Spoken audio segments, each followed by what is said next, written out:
अस्सलाम वालेकुम दोस्तों, उम्मीद करता हूँ आप सभी लोग खैरियत से होंगे। इस वीडियो में सऊदी अरब की ज़रूरी खबरें आप लोगों से शेयर करने वाला हूं और उम्रा वीज़ा के रिगार्डिंग अपडेट है। उम्रा वीज़ा अब इशू होना शुरू हो गया है। कब से उम्रा करने लोग जा सकते हैं और उम्रा वीज़ा पे अगर कोई इंडिविजुअल लेके जाता है तो वो कितना दिन उम्रा वीज़ा पे रुक सकता है, उसकी वैलिडिटी कितनी होती है, किनको किनको उम्रा वीज़ा मिल सकता है, इसके रिगार्डिंग भी आप लोगों को ज़रूर अपडेट दूंगा। और जो गैर मुल्की वहाँ पे सऊदी अरब में काम करने जाते हैं, जो लोग हाउस ड्राइवर वगैरह में काम करते हैं, डोमेस्टिक वर्कर में काम करते हैं, उनके रिगार्डिंग जो है खुशखबरी है उनकी सैलरी के रिगार्डिंग। और जितने हाजी लोगों की मौत हुई है सऊदी अरब में, उसका कारण जो है अभी बताया जा रहा है कि क्यों उनकी मौत हुई है और कितने ज़्यादा तादाद में मौत हुई है। उनकी तादाद थोड़ी बढ़ती भी जा रही है, वो भी आप लोग बताने वाला हूँ। तो चलिए वीडियो की शुरुआत करने से पहले आप लोग से गुजारिश करता हूँ, अगर आप लोग मेरे चैनल पर नए हैं तो चैनल को सब्सक्राइब करके और नोटिफिकेशन ऑन कर लीजिए। फेसबुक इंस्टाग्राम पे अभी तक फॉलो नहीं किया तो आप मुझे फॉलो कर सकते हैं। आपके कुछ भी कंसर्न डाउट ट्रेवलिंग के रिगार्डिंग रहे गल्फ कंट्रीज में तो आप मुझसे जुड़ सकते हैं। दोस्तों, वीडियो की शुरुआत में सबसे जरूरी अपडेट जो आप लोगों से शेयर करना चाहूँगा वो उम्रा वीज़ा के रिगार्डिंग है। उम्रा वीज़ा का इशू होना जो है अब शुरू हो चुका है। 20 जून से जो है उम्रा वीज़ा जो है वो डिजिटली जो है ऑनलाइन इशू होता है, वो इशू होकर मिलना शुरू हो गया है। और 23 जून से जो है अब उम्रा पे करने के लिए लोग वहाँ पे जा सकते हैं, उनको परमिट है। आपको मालूम है कि जब हज सीज़न शुरू होता है तो उम्रा बंद कर दिया जाता है, उम्रा वीज़ा भी इशू नहीं होता, उम्रा पे भी लोग जाते नहीं है। जो लोग जो है उम्रा वीज़ा पे गए रहते हैं उनको हज सीज़न शुरू होने से पहले खाली करा दिया जाता है वहाँ से। अब मान लीजिए उम्रा वीज़ा जो है अगर आप इशू करा लेते हैं, अब तो एक पैकेज में जाते हैं, पैकेज में वो लोग 15 दिन 20 दिन रखते हैं, लेके आते हैं। अगर आप कोई भी इंडिविजुअल अपनी फैमिली को भी बुलाना चाहता है या फिर जो है कोई ऐसा जाना चाहता है कि मैं जाऊं और पूरे सऊदी अरब में घूमूं, तो उम्रा वीज़ा की वैलिडिटी कितनी होती है? तो उम्रा वीज़ा की वैलिडिटी 90 डेज़ होती है। लेकिन एक चीज़ मेक श्योर करिए कि जिस दिन वो वीज़ा इशू होता है, अगर आज के डेट में वो वीज़ा इशू हुआ है 20 या 21 जून को, तो इसी दिन से उसका काउंटडाउन शुरू हो जाएगा। इस दिन से लेकर 90 दिन की वैलिडिटी रहेगी। और पहले कैसा होता था कि सऊदी अरब में आदमी पहुंच जाता था, तब जाके उसका काउंटडाउन शुरू होता था, तब वहाँ से 90 डेज़ जोड़ा जाता था। लेकिन अब जब वीज़ा इशू हो रहा है तब से और जो है 90 डेज़ उसकी वैलिडिटी, यानी अगर आप वीज़ा आज इशू कराते हैं 1 महीना बाद जाते हैं तो यानी आप 30 डेज़ ख़त्म कर दिए, अब जाके वहाँ पे खाली 60 डेज़ रुक सकते हैं। तो ये वैलिडिटी आप लोग समझ लीजिएगा। कौन कौन वीज़ा इशू करा सकता है? तो कोई भी इंडिविजुअल जो मुस्लिम है वो उम्रा वीज़ा इशू करा सकता है। और उसमें एज की क्राइटेरिया भी होती है। 18 साल से कम के आदमी, अगर कोई बच्चे वगैरह हैं तो वो अपनी फैमिली के साथ जा सकते हैं, अकेले नहीं जा सकते हैं। फैमिली का भी उनका कोई मेंबर हो उसका भी वीज़ा इशू हो जा सकता है। अब ज़्यादातर जो सऊदी अरब में लोग हैं, फैमिली वीज़ा ये सब वीज़ा इशू कराने में बड़ा दिक्कत होता है। वहाँ पे बीएफएस में फैमिली को लेके आना जाना होता है, मुश्किल हो जाती है। और शॉर्ट टर्म में जो है वहाँ पे रुकना होता है, लेना होता है, भाई चलो 2-3 महीना फैमिली को ला के सऊदी अरब घुमा देते हैं। उनके लिए सबसे अच्छा और बेस्ट वीज़ा जो है वो उम्रा वीज़ा है। उम्रा वीज़ा पे वो अपनी फैमिली को बुला सकते हैं, सऊदी अरब में किसी भी एयरपोर्ट पर बुला सकते हैं, कहीं भी रुक सकते हैं और उनको पूरा सऊदी अरब घुमा भी सकते हैं। ये उम्रा कम एक तरह का टूरिस्ट वीज़ा टाइप का हर फैसिलिटीज़ इस पे मिलता है।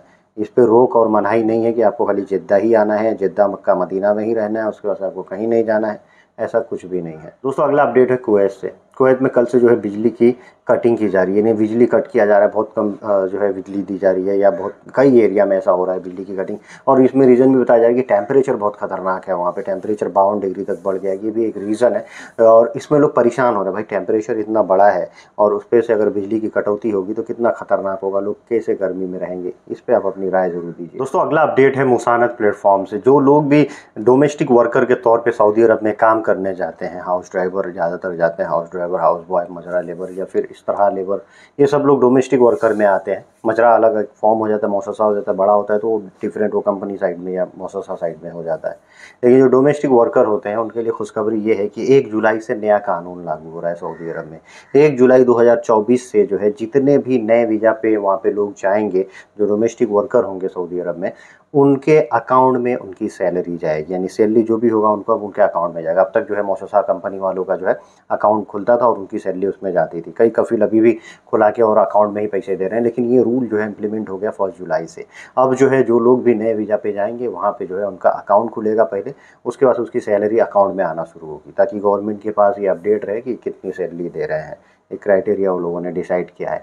अब ये कई लोग ये सोचते हैं भैया अब हम गए और जाते ही अकाउंट खुल जाए, जाते ही अकाउंट नहीं खुलता है। पहले आपका अकाउंट खुलने के लिए वो लोग इकामा वगैरह बनाते हैं, मेडिकल होता है, इकामा बनता है। जब इकामा बन जाता है तब जाके आपका अकाउंट खुलता है। इस प्रोसेस में 1-2-3 महीना तक जा सकता है, 90 डेज़ का टाइम होता है।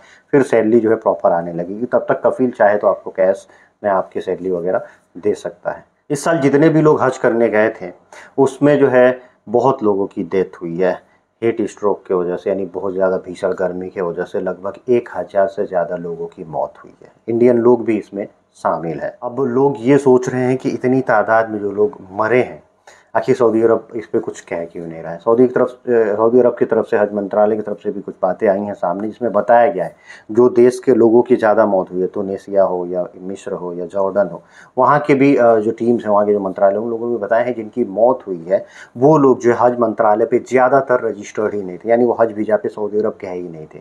वो लोग जो है उम्रा वीज़ा पे या किसी तरह के वर्क वीज़ा पे या घूमने फिरने के वीज़ा पे सऊदी अरब गए थे, और किसी भी तरह से बिना परमिट के जाके वो लोग हज कर रहे थे। कई लोग तो ऐसे भी थे जो लोग जो है किसी कंपनी के थ्रू वहाँ पे कुछ काम काज के सिलसिले में परमिट वगैरह लेके थे, उन लोगों की भी मौत हुई है। एक रीज़न ये बताया गया है ज़्यादातर जो मौत हुई है, जो लोग सिस्टमेटिक तरीके से जाते हैं हज करने, उनको जो है एक ऑर्गेनाइजेशन होती है, सब डील करती है, उनका ट्रांसपोर्टेशन वगैरह, खाना पीना, हर चीज़। ज़्यादातर लोगों की मौत हुई है धूप में लंबा सफ़र तय करने से, उसमें खाना पीना उनको टाइम से नहीं मिल पाया। वो लोग, एक तो डर रहता है कि इलीगल है वो, और धूप में चलने से उनको हीट स्ट्रोक आया है। अब ये जो लोग जो है जो इलीगल रहते हैं या गलत तरीके से चले जाते हैं हज करने के लिए, उन लोगों की ज़्यादातर मौत हुई है धूप की वजह से। उनको कोई ट्रांसपोर्टेशन मुहैया नहीं हो पाया, क्योंकि जो किसी कंपनी के थ्रू रहते, हज वीज़ा पे रहते, तो उनको सब चीज़ मिलता, तो लंबा उनको पैदल चलना पड़ा भीषण गर्मी में। खाने पीने का इंतज़ाम नहीं हो पाया उनका, क्योंकि वो भी किसी ऑर्गेनाइजेशन के तहत नहीं थे। तो ये भी एक रीज़न बड़ा बताया जा रहा है कि इतने लोगों की जो है मौत हुई है अब तक। दोस्तों, वीडियो के आखिर में बात करते हैं जज़ान रीजन में, सऊदी अरब के जज़ान रीजन में 2 बड़े रेस्टोरेंट को जो है सील कर दिया गया है, सीज किया गया, उनको बंद किया गया है, क्योंकि लगभग 100 से ज़्यादा लोगों की शिकायतें मिली है कि उसमें लोग जो है जो खाना पीना खाए हैं उनको फूड पॉइजनिंग हुआ है।